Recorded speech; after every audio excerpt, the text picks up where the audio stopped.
Bonsoir à tous et bienvenue dans ce journal. Je disais, le président de la République, Idriss Déby Itno, a reçu ce matin le représentant spécial de l'Union européenne pour le Sahel, l'ambassadeur Michel Révérend de Menton. Il est accompagné de l'ambassadeur chef de délégation de l'Union européenne au Tchad, Hélène Kavi. La situation sécuritaire dans la région et la lutte contre le terrorisme ont été évoqués au cours de cette audience. Madame Mohamed.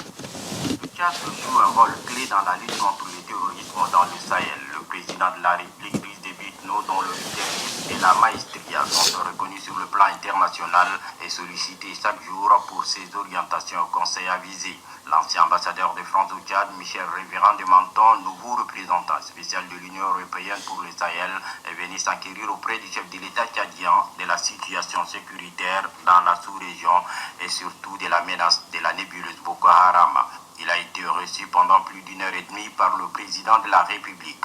Les enjeux de la création du G5 du Sahel, la lutte contre le mouvement terroriste dans la sous-région et les relations de coopération multilatérale entre l'Union européenne et le Tchad ont été longuement abordés au cours de cette audience.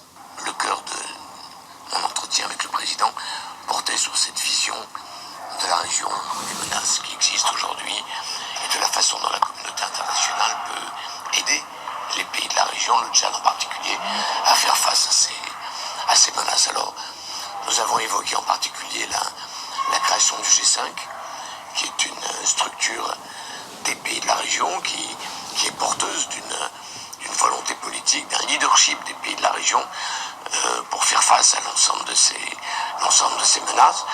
J'ai rappelé la volonté de la communauté internationale et de l'Union européenne parmi d'elles de poursuivre la définition de sa réponse aux enjeux du Sahel. Il y a un peu plus d'un an maintenant une visite du secrétaire général des Nations Unies dans la région, M. Ban Ki-moon, que l'Union européenne avait en particulier accompagné. Nous travaillons aujourd'hui pour nous mobiliser dans ce domaine-là. Il y a un groupe Sahel qui a été créé ici avec les partenaires techniques et financiers pour voir comment, au niveau du Tchad, ces réponses peuvent être adressées le plus possible. Le président m'a indiqué ses priorités. Nous avons terminé la discussion en parlant des jeunes, de l'enjeu des jeunes. Pour l'Union européenne, c'est aussi une volonté forte, parce que nous savons que la situation des jeunes, elle est cruciale.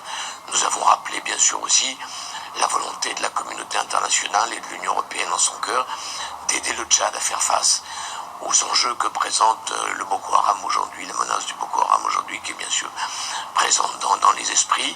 Il y aura des réunions à 10 dans les jours qui viennent. Il y a eu des réunions au Conseil de sécurité des Nations Unies. Petit à petit, la communauté internationale essaye de s'organiser. Nous souhaitons aller le plus vite possible dans ce domaine pour parvenir à des résultats très concrets. L'Union européenne a beaucoup de projets au Tchad. On a parlé de la justice, des projets dans le domaine de la justice, des projets dans le domaine de l'eau, des projets autour du lac Tchad en particulier. Nous allons poursuivre ça et accentuer notre partenariat avec le Tchad. L'envoi par le Tchad d'un contingent militaire au Cameroun et au Nigeria pour prêter main forte à ces pays voisins et frères qui font face à la secte Boko Haram est salué par le représentant spécial de l'Union européenne pour le Sahel, Michel Révérend de Menton. Je pense que l'Union européenne, mais tout le monde, apprécie fortement la volonté du Tchad, la volonté du président tchadien d'être actif face à ces menaces. On a longuement parlé de la situation. Le rôle du Tchad dans la région sahélienne et dans la région du lac Tchad en particulier a toujours été extrêmement important.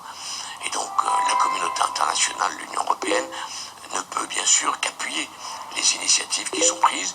On cherche la meilleure façon de faire. Aujourd'hui, c'est au niveau global, au niveau de l'ensemble des pays de la CBLT, que la mise en place d'une force multilatérale est en train de se faire, avec le soutien de l'Union africaine. Et dans ce cadre-là, nous espérons aller de plus en plus vite vers des résultats qui sont à la hauteur des attentes des populations dans des situations qui sont évidemment très dramatiques. Le Tchad, sous la direction éclairée du président de la République, Idriss Déby Itno, est aujourd'hui un havre de paix, une situation enviée par tous les pays de la région confrontés à des situations d'insécurité et d'instabilité. Cela est le fruit des efforts inlassables du chef de l'État pour qui la paix et la cohésion entre tous les fils du pays est un véritable sacerdoce. puis cette nouvelle brève, en marge du Conseil exécutif de l'Union africaine, le ministre des Affaires étrangères et de l'intégration africaine, Moussa Faki Mahamat, a accordé une série d'audiences ce jour 27 janvier 2015 à son hôtel à Addis Abeba, dans la capitale éthiopienne. D'abord à Nick Haley, directeur Afrique du ministère des Affaires étrangères du Royaume-Uni, où il a été question du contexte actuel d'insécurité caractérisé par l'avancée de Boko Haram. La Grande-Bretagne, de l'avis de son directeur Afrique, est prête à appuyer les efforts de la sous-région dans la lutte contre Boko Haram. La seconde audience a été accordée à Abdul Kamara, représentant adjoint de la MINUAD, mission conjointe des Nations Unies et de l'Union africaine au Darfour. La question du retour de la paix dans le Darfour et l'application de l'accord de Doha ont été évoquées. Enfin, le ministre Moussa Faki Mahamat a reçu le vice-ministre des Affaires étrangères de l'Inde, Andrius Krivas. L'audience a porté, entre autres, sur les investissements éventuels de l'Inde au Tchad dans le domaine de l'agriculture, mais également sur la coopération indo-tchadienne d'une manière générale. En visite officielle au Tchad, le Premier ministre centrafricain Mahamat Kamoun a été reçu ce matin à l'audience par son homologue tchadien Kalzebe Pahimi Debe. Le chef du gouvernement centrafricain, à la tête d'une importante délégation, est venu exprimer de vive voix sa reconnaissance aux plus hautes autorités tchadiennes pour leur rôle multiforme dans la recherche de la paix en RCA. Marale Joséphine. Le Tchad et la Centrafrique entretiennent des relations de coopération basées sur des domaines d'intérêt commun, partageant les mêmes espaces communautaires et aussi bien les mêmes visions. Les deux pays frères et amis n'ont jamais cessé de se concerter et surtout d'adopter des stratégies communes leur permettant de mener à bien les actions. Des raisons fondamentales qui justifient la visite officielle du Premier ministre centrafricain Mahamat Kamoun ici à N'Djamena. Avant d'aborder des questions de sécurité transfrontalière, politique, diplomatique et la situation des réfugiés de la RCA en terre tchadienne, Kalzebe Pahimi Debe a, au nom du président de la République, Idriss Déby Itno, souhaité la bienvenue à la délégation centrafricaine. Le chef du gouvernement s'est dit préoccupé par l'insécurité qui perdure en RCA. Pour le Premier ministre, la situation d'insécurité dans ces pays voisins a des répercussions négatives sur la vie socio-économique de la population tchadienne. Il a ainsi invité le peuple centrafricain au dialogue pour une meilleure cohabitation entre les différentes communautés. Le Premier ministre Kalzebe Pahimi Debe s'est aussi félicité des efforts fournis par le gouvernement centrafricain pour le retour de la paix. Pour le chef du gouvernement, le Tchad est sensible aux différents points qui ont été soulevés. Il rassure par la même occasion la volonté du Tchad d'aider le gouvernement centrafricain dans les initiatives allant dans le sens de la consolidation de la paix. Et Kalzebe Pahimi Debe d'ajouter que le Tchad et la RCA restent unis par des liens séculaires, historiques et culturels. Le Premier ministre centrafricain Mahamat Kamoun a exprimé sa reconnaissance aux chefs d'État de la sous-région et particulièrement à celui du Tchad pour leur engagement en faveur de la paix définitive en RCA. Le Tchad a toujours joué un rôle important dans la recherche de solutions de crise que vit la République centrafricaine, même s'il y a eu retrait des troupes tchadiennes des forces internationales, des forces africaines et maintenant internationales. Le Tchad a continué de nous apporter son soutien au plan diplomatique, au plan sécuritaire, dans toutes les organisations, dans toutes les réunions où elle est appelée à prendre part. Et donc nous sommes venus remercier une fois de plus le président de la République, le Premier ministre pour ce soutien. Nous les exhortons à ce que cela puisse se continuer parce que ce qui se passe en République centrafricaine touche le Tchad. Donc c'est dans ce cadre que le Tchad continue toujours de nous soutenir. C'est sur une note d'espoir que la délégation centrafricaine a quitté la primature. Dans l'après-midi, le chef du gouvernement, Kalzebe Pahimi Debe, a convié son hôte à un dîner offert à l'hôtel La Résidence. C'était en présence de quelques membres du gouvernement et ceux de son cabinet. Ghislain Tchanikoudou. L'hospitalité et la fraternité sont des valeurs chères au peuple tchadien et centrafricain. Le Premier ministre, Kalzebe Pahimi Debe, a tenu réserver une fois de plus un accueil chaleureux à son collègue Mahamat Kamoun et sa délégation par un déjeuner. Moment de partage et de communion entre le Tchad et la Centrafrique, deux pays frères, représentés ici par leur chef de gouvernement. Ce déjeuner revêt tout son caractère symbolique, car les deux pays ont des liens historiques et culturels. L'occasion pour les deux premiers ministres de poursuivre autour de la table les échanges déjà engagés sur des questions diplomatiques, sécuritaires et de coopération. Quand on sait que le Tchad accueille aujourd'hui des milliers de réfugiés centrafricains. Les convives au déjeuner ont donc joint l'utile à l'agréable. Faut-il le rappeler, le gouvernement n'a cessé d'être aux côtés de la République centrafricaine, aussi bien dans des circonstances difficiles qu'heureuses. Il faut noter également que les deux pays partagent les mêmes espaces communautaires sous-régionaux. Arrivé au terme de sa visite officielle de 48 heures, le Premier ministre centrafricain, Mahamat Kamoun, a été raccompagné à l'aéroport par son collègue Kalzobe Paimi Debe, avec à ses côtés quelques membres du gouvernement et de son cabinet. C'était là bien évidemment le déjeuner qu'a offert le Premier ministre Kalzobe Paimi Debe à son hôte, le Premier ministre centrafricain Mahamat Kamoun. Avant de quitter N'Djamena, le Premier ministre centrafricain s'est rendu au palais du 15 janvier. Mahamat Kamoun a rencontré le nouveau secrétaire général du MPS, Emmanuel Nadingara, à qui il a présenté ses félicitations. Apolline Kani. Le Tchad et la République centrafricaine appartiennent à plusieurs organisations sous-régionales et continentales. Les hautes autorités des deux pays ont des convergences de vues sur plusieurs dossiers de l'heure. Après son audience à la primature, le Premier ministre de transition de la République centrafricaine, Mahamat Kamoun, s'est rendu au palais du 15 janvier pour s'entretenir avec le nouveau secrétaire général du Mouvement patriotique du salut, Emmanuel Nadingar. L'entretien entre les deux personnalités a porté essentiellement sur le renforcement des relations de coopération, d'amitié et de fraternité qui existent entre le Tchad et la République centrafricaine. La restauration de l'autorité de l'État en République centrafricaine et la relance de dialogue politique entre les différentes parties pour une paix définitive en République centrafricaine sont les principaux points qui ont été abordés au cours de cette audience. Le Premier ministre centrafricain, Mahamat Kamoun, a indiqué à la presse à sa sortie d'audience qu'il est venu bénéficier de l'expérience du nouveau SG du MPS en tant qu'ancien Premier ministre. Le secrétaire général est un ancien Premier ministre.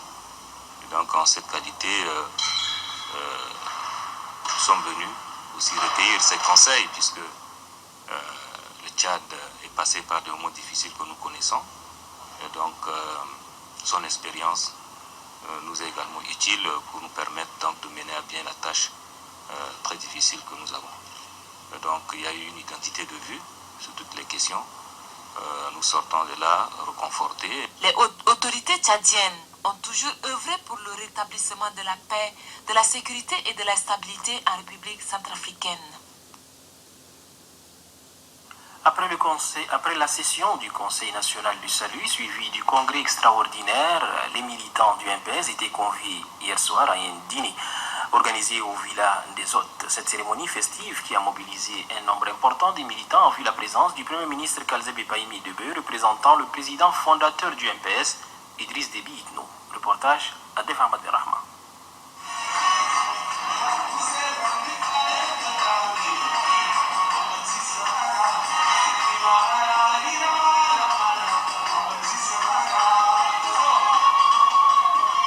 Dévotion totale, militantisme débordant.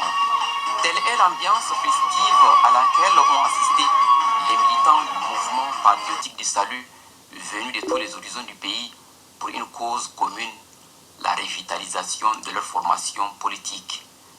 Cette cérémonie est l'apothéose de 2 jours de travaux de la session du Conseil national du salut suivie du congrès extraordinaire du parti de Bamina. C'est le Premier ministre Kalzobe Paimi Debe qui a représenté le président fondateur du mouvement patriotique du salut, Idriss Déby Itno, à ce dîner. Adapter les nouvelles structures du parti aux exigences de l'heure, tel est le slogan de ces assises qui ont débouché sur le renouvellement de l'instance dirigeante du parti, avec comme nouveau secrétaire général Emmanuel Nadingar. Très ému, le nouveau secrétaire général du MPS a dans son toast salué le degré de mobilisation de ses camarades militants lesquels ont activement participé aux travaux du congrès extraordinaire.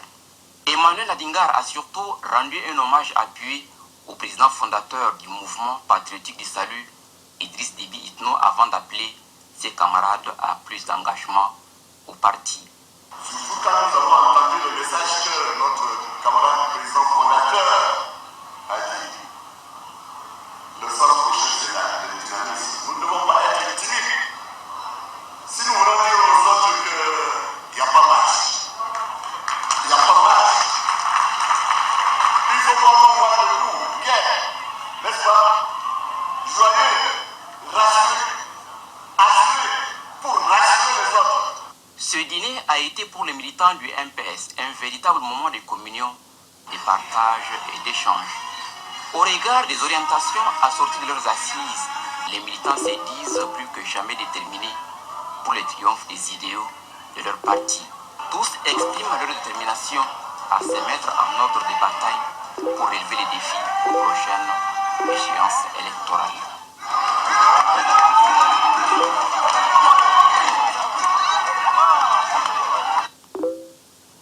Le président du Présidium du 6e congrès du mouvement patriotique du salut MPS, tenu le 26 janvier 2015, demande à tous les secrétaires généraux régionaux du MPS de déposer le mercredi 28 janvier 2015 à 10h au bureau du Présidium, 6 au secrétariat général à l'SRB, la liste des membres élus du Conseil national du salut CNS conformément à la résolution numéro 01/MPS/P/6C du 26 janvier 2015 portant adoption des révisions des statuts et règlements intérieurs à cet effet.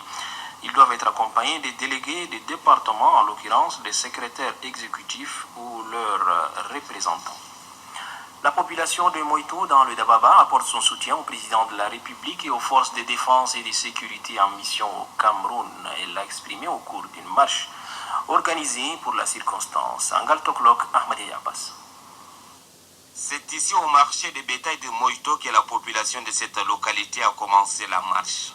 Hommes, femmes, élèves, partis politiques, chefs traditionnels, leaders religieux et bien d'autres ont marché pour exprimer leur soutien au président de la République, Idriss Déby Itno, et aux forces de défense et de sécurité en mission commandée au Cameroun pour mettre hors d'état de nuire les éléments djihadistes de Boko Haram.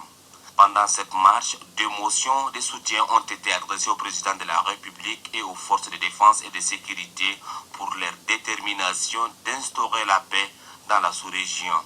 Le sous-préfet de Moïto, Mohamed Hassan Mohamed, s'est dit très satisfait du degré de mobilisation de la population de sa circonscription.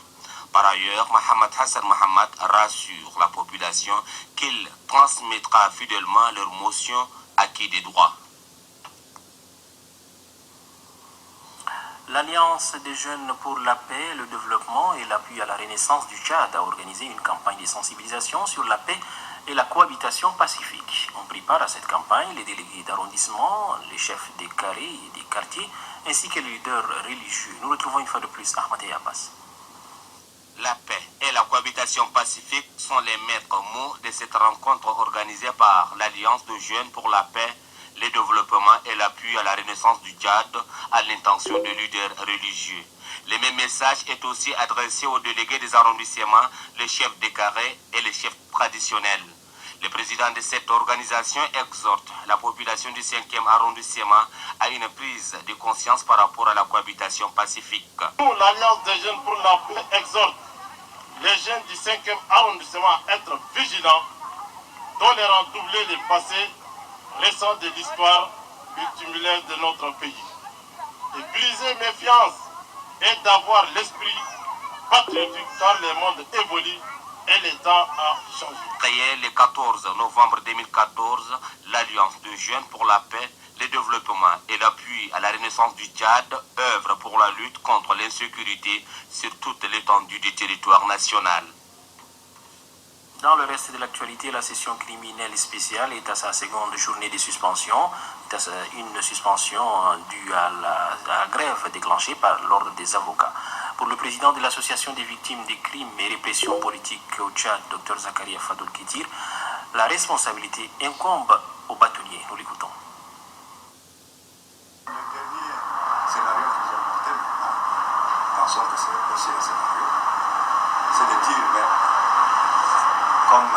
le procès tire à sa fin, eh bien, pourquoi ne pas retarder au moins? Parce que ça nous donnera de la réflexion. Peut-être qu'on va trouver des tournures entre-temps. Eh bien, les avocats, comme vous avez vu, parmi les avocats de la défense, il y a cette personnalité qui est le bâtonnier. Comme vous le savez, un bâtonnier, le bâtonnier, c'est le président de l'ordre des avocats. C'est une personnalité dont la parole est influente.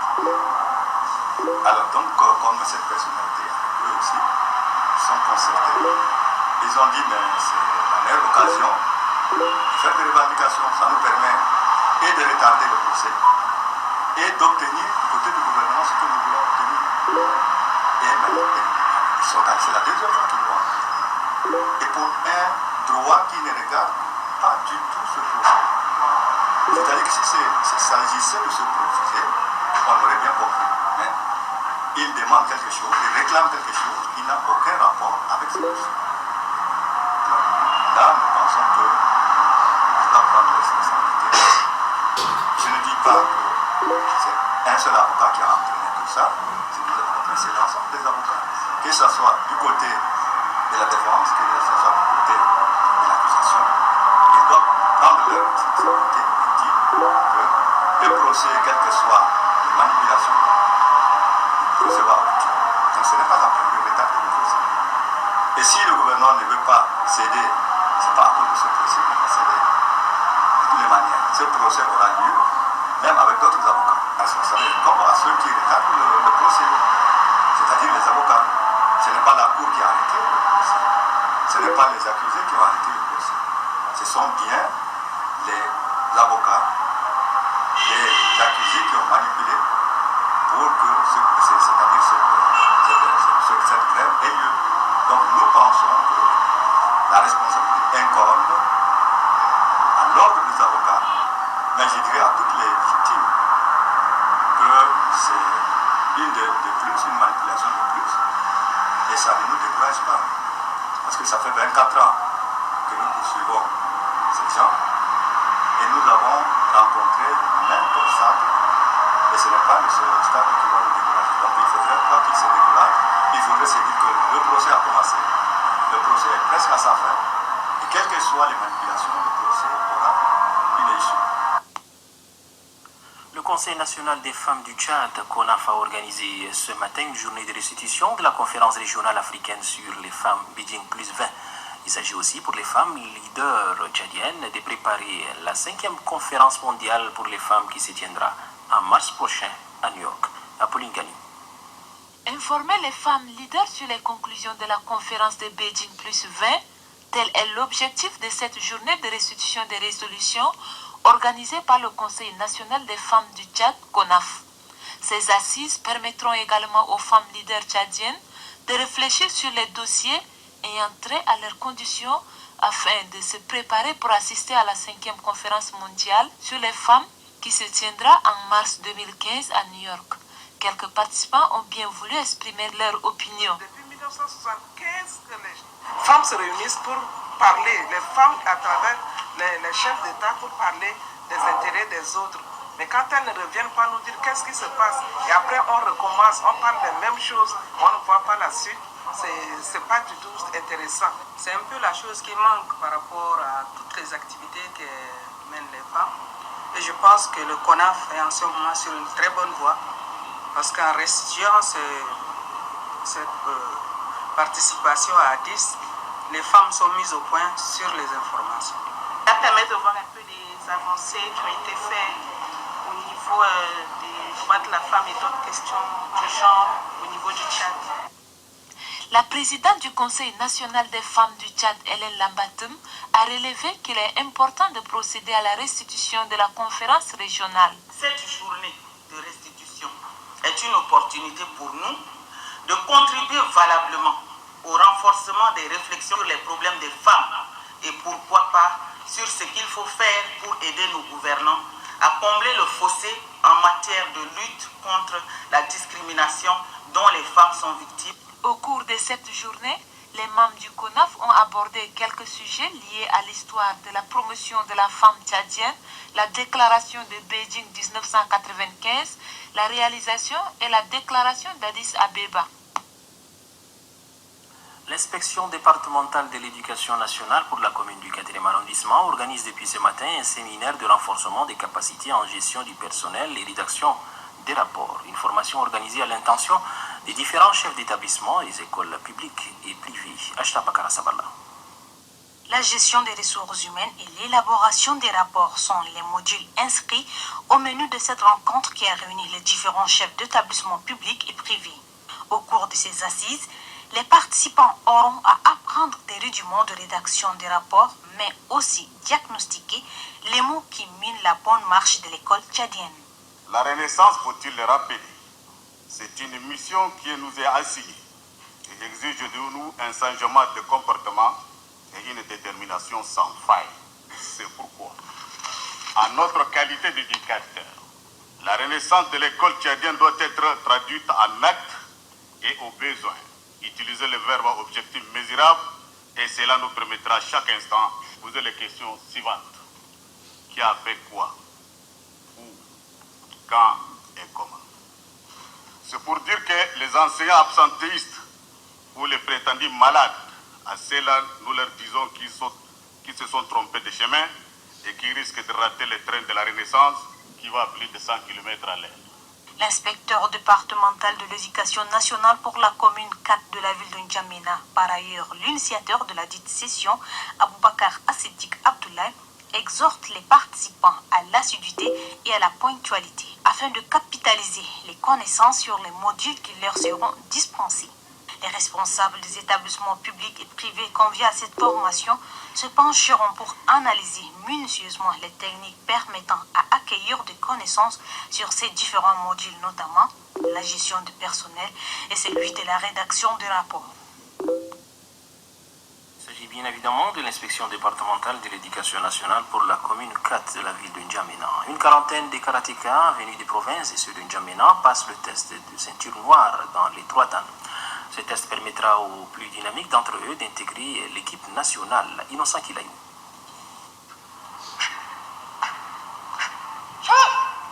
Venus des provinces, ces 2 karatékas sont parmi les premiers à monter sur le tatami pour leur passage de grade de ceinture noire première dan.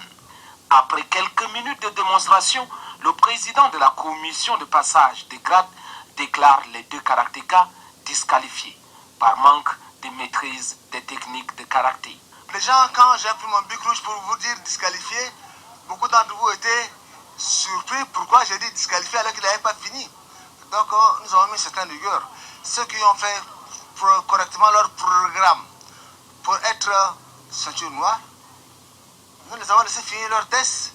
Nous allons nous réunir pour proclamer les résultats en fin de journée. Le président de la Fédération tchadienne de karaté, Maître Madi Kassouré, a apprécié le travail abattu par la commission du passage de grade. Ces karatékas, d'abord, ils sont des karatékas qui doivent, c'est des anciens karatékas, donc il faut les distinguer par rapport à leur grade. Et ces karatékas, demain, ils seront peut-être dans l'équipe nationale, donc ils soient à la hauteur de leur ceinture. Sur la quarantaine des karatékas qui passent leur examen, 20 sont soumis pour le grade de ceinture noire première dan, 10 pour la deuxième dan, 7 pour la troisième dan et 2 pour la quatrième dan. Depuis Coupe d'Afrique des Nations 2015, élimination hier soir de la Zambie et du Cap-Vert. Ces 2 formations ont été éliminées par le résultat du match RDC et Tunisie. La Tunisie arrive en tête de son groupe, tandis que la RDC occupe la 2e place. Nous retrouvons une fois de plus Innocent Kilaïou.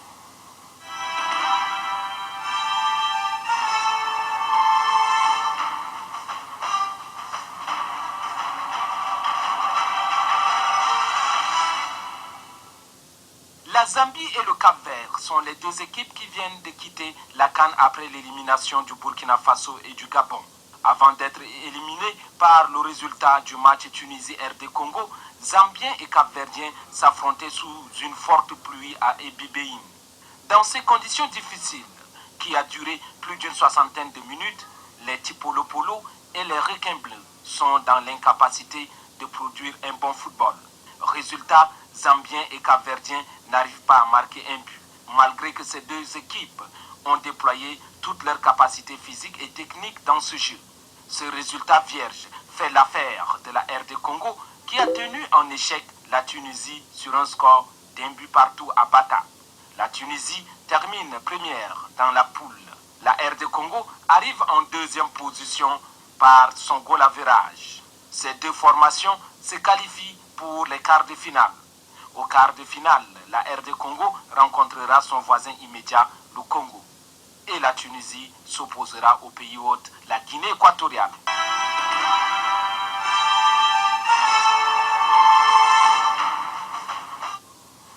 Voilà, c'est ici que s'achève ce journal. Merci de l'avoir suivi. Excellente suite des programmes sur Téléchat.